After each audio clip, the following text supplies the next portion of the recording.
Brittany's life before. Disappearance, Brittany. Nichole Shank was only 23 years old when she disappeared, leaving behind a complex and turbulent life. She was the mother of 4 children, though none of them were in her direct custody at the time. Despite signing over her parental rights, Brittany remained committed to being present in her children's lives, holding on to the role of mother even through circumstances that made it increasingly difficult. Her determination was clear as she sought stability, explored the possibility of taking on a second job, and focused on sobriety by attempting to distance herself from people whose influence threatened her progress. Her personal life reflected both her desire for connection and the challenges she faced. Brittany had been married more than once, and these marriages sparked controversy among those who knew her. During her first marriage under the name Pursing, she encountered skepticism, with many doubting the legitimacy of the relationship. In response, Brittany publicly posted her marriage license on Facebook to prove that it was real, a move that demonstrated both her defensiveness and her need to assert control over her story. Her online presence revealed similar struggles. At times, she maintained up to 6 different social media pages, often starting new accounts with each major life event. These constant shifts reflected her difficulties with identity and transitions, while also highlighting her search for fresh starts. Brittany's romantic relationships often drew her toward men described as bad boys, many of whom faced arrests for violence or drugs. These choices added instability to her life. Yet, despite the chaos and controversy, Brittany's family and friends loved her deeply. Her mother, Jessica Rolfe, publicly voiced her unwavering hope, promising to find her daughter and bring her home. Description and appearance. At the time of her disappearance, Brittany Nichole Shank was a petite young woman, standing just 5 feet 1 inch tall and weighing approximately 110 pounds. Despite her small frame, she carried herself with a striking presence, defined by her edgy and ever-changing style. Her appearance was one of individuality and bold expression, making her instantly recognizable to those who encountered her. Her hair was one of the most noticeable aspects of her style. Friends and witnesses recalled her frequent changes, and on the day she vanished, accounts conflicted. Some reported her hair as dyed red with shaved sides, while others insisted it had been dyed blue-black earlier that morning. This uncertainty added complexity to her description, but it also reflected her tendency to reinvent her image. Brittany was equally known for her piercings, which included her tongue, nose, lip, and eyebrow, along with gauged ears that further distinguished her look. Yet her tattoos stood out most of all, marking her body with personal stories and significant connections. Among them were the name Caden inked across her chest, a large tribal butterfly design on her lower back, and Zach tattooed on her left wrist. On the inside of her right wrist, she bore the initials JCP in orange ink, while her right thigh featured a sugar skull design. Running vertically down her right leg was Owen Connor Spar, and another tattoo adorned her hip. These defining features ensured that Brittany's identity could not easily be mistaken. The day of disappearance on November 30th, 2018, Brittany Nichole Shank was seen for the last time. Earlier that day, witnesses reported she was in the company of a man in his 20s. He was described as standing between 5 feet 6 and 5 feet 8 inches tall, with short blonde hair and noticeable mutton chop sideburns. His identity was never established, and his role in the events that unfolded remains uncertain, though his presence has continued to draw the attention of investigators. That evening, Brittany borrowed her boyfriend's car. At approximately 9:30 p.m., while traveling along the 33,000 block of Fawn River Road, she lost control of the vehicle and crashed. Conditions were poor due to heavy fog, limiting visibility and complicating the situation. After the crash, multiple witnesses described Brittany wandering barefoot and without a coat. She appeared disoriented and vulnerable, her feet injured, likely from cuts sustained by broken glass or from the rough ground beneath her. Cell phone records confirmed that Brittany attempted to call both her grandmother and local police in the moments following the crash. Unfortunately, poor reception in the rural area prevented either call from successfully connecting. Seeking help, she approached a nearby residence. The homeowner who encountered her offered a green army jacket to shield her from the cold and attempted to call 911 on her behalf. Before the call could be completed, however, Brittany suddenly fled the residence, disappearing into the fog. This sequence of events highlighted the confusion and urgency surrounding that night. Brittany was injured, frightened, and in need of assistance, yet circumstances aligned against her. The combination of isolation, poor visibility, and her sudden flight created the tragic conditions under which she vanished before law enforcement could intervene. Witness accounts and P911 call following the crash on November 30th, 2018, multiple witnesses observed Brittany in the aftermath. She was described as distressed, barefoot, and lacking proper clothing to shield her from the cold night air. The accounts were consistent. Brittany appeared disoriented and vulnerable, clearly in need of urgent assistance.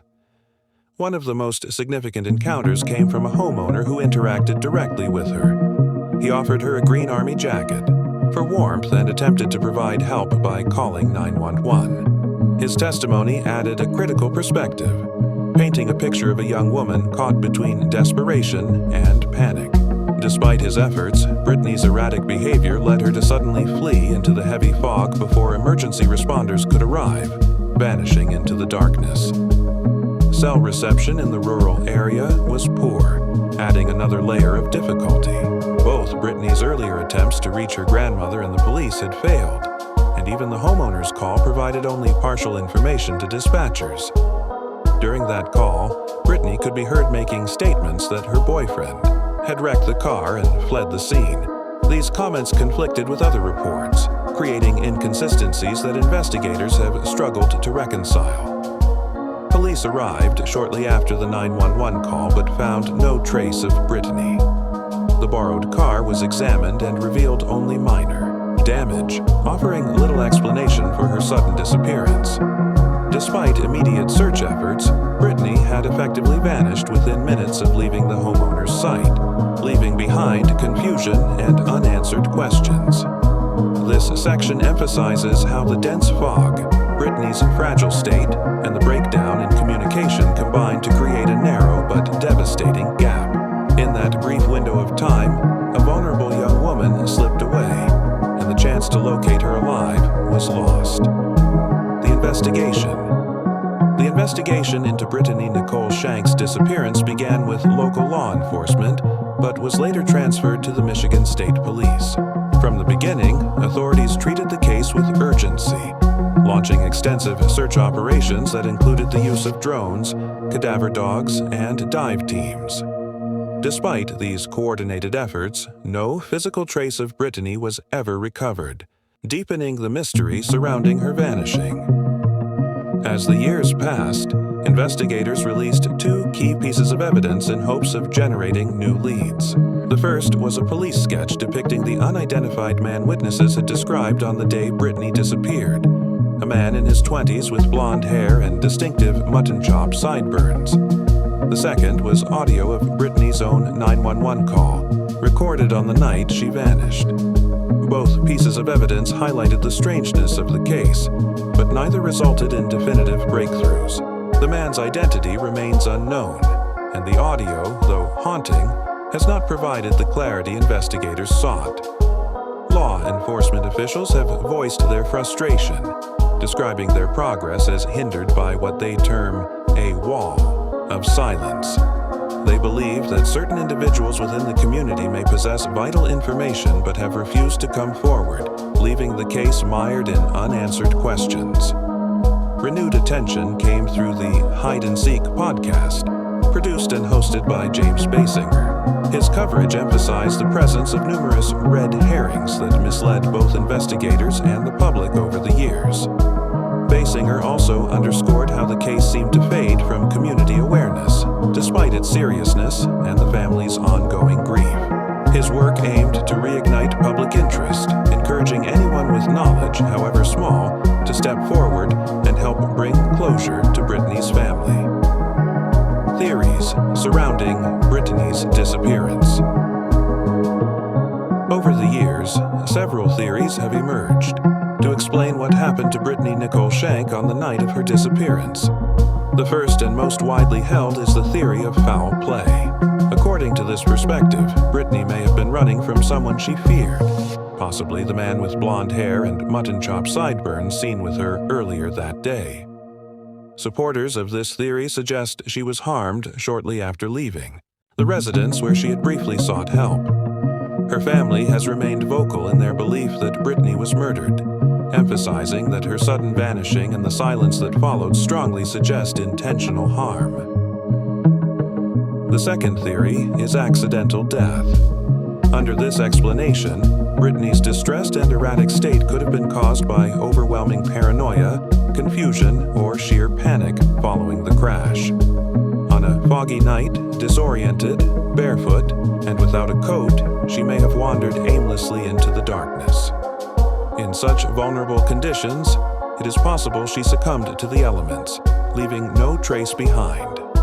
This theory highlights the fragility of her situation and the dangers of exposure in an unforgiving environment. The third theory centers on a possible drug overdose and subsequent cover-up. Advocates of this view believe that Brittany may have overdosed sometime after fleeing the crash site. Out of fear of legal consequences, individuals who may have been present could have disposed of her body to conceal what happened. Investigators have connected this possibility to the wall of silence, where those with critical knowledge choose not to speak, potentially to protect themselves. By examining these theories, the case remains defined by uncertainty. More than 6 years later, the absence of definitive answers continues to frustrate investigators and devastate Brittany's family. Family's pain and ongoing search for justice. The disappearance of Brittany Nichole Shank has left her family, living in a state of anguish that deepens with each passing year. At the center of this heartbreak is her mother, Jessica Rolfe, who has remained determined to keep Brittany's case alive. Jessica has worked tirelessly, distributing flyers, raising awareness, and making public appeals to ensure that her daughter's story is not forgotten. Her words, directed to Brittany, "I'm going to find you no matter what, I promise," stand as both a vow and a reflection of the unbreakable bond between a mother and her missing child. For Jessica, hope and heartbreak exist side by side. She continues to imagine the day when answers will finally come, even as the silence surrounding Brittany's disappearance weighs heavily on her. The determination that fuels her search demonstrates not only her personal strength, but also the extraordinary resilience of families forced to navigate the void of unresolved loss. The impact reaches far beyond Jessica. Brittany's 4 children are growing up without their mother, each milestone and memory shadowed by her absence. For them, and for the rest of Brittany's loved ones, the lack of answers creates a painful limbo. They are left without closure, without understanding, and without the ability to properly grieve. By spotlighting the grief carried by Brittany's family, this case illustrates the devastating human cost of unresolved disappearances. Every day, without resolution, is another day of uncertainty, another reminder of what has been taken from them. Yet amid the pain, their resilience endures. The ongoing search for truth reflects both their love for Brittany and their refusal to let her story fade into silence. Where the case stands today. More than 6 years after the disappearance of Brittany Nichole Shank, the investigation remains active under the Michigan State Police. Despite the passage of time, the case continues to carry the weight of uncertainty and unresolved questions. Extensive search efforts were carried out in the immediate aftermath, supported by community involvement and media coverage that sought to keep Brittany's name in the public eye. Yet, those exhaustive measures produced no arrests, no confirmed leads, and no definitive answers about what happened to her on the night of November 30th, 2018. One of the most enduring elements of the case is the description of the unidentified man with blonde hair and distinct mutton chop sideburns who was seen with Brittany before she vanished. His identity has never been confirmed, and investigators acknowledge that his role, if any, remains unclear. Authorities have pointed to a persistent wall of silence, suggesting that individuals may hold vital information but have chosen not to step forward. That silence has stalled progress and left Brittany's family without the clarity they desperately seek. Theories surrounding Brittany's fate continue to circulate, but none have been conclusively proven. Each possibility underscores the fragile and uncertain nature of the investigation, which remains without closure. Public appeals for information remain an essential part of the effort to solve the case. Brittany's family has continued to plead for answers, refusing to let her story fade from memory. Additional attention has come from independent efforts, including the Hide and Seek podcast, which reignited discussion and urged listeners to share potential leads. Today, Brittany's disappearance remains classified as suspicious, unresolved, and deeply painful for those left behind. The unanswered questions endure, and the hope for resolution rests on the willingness of someone, somewhere, to finally break the silence.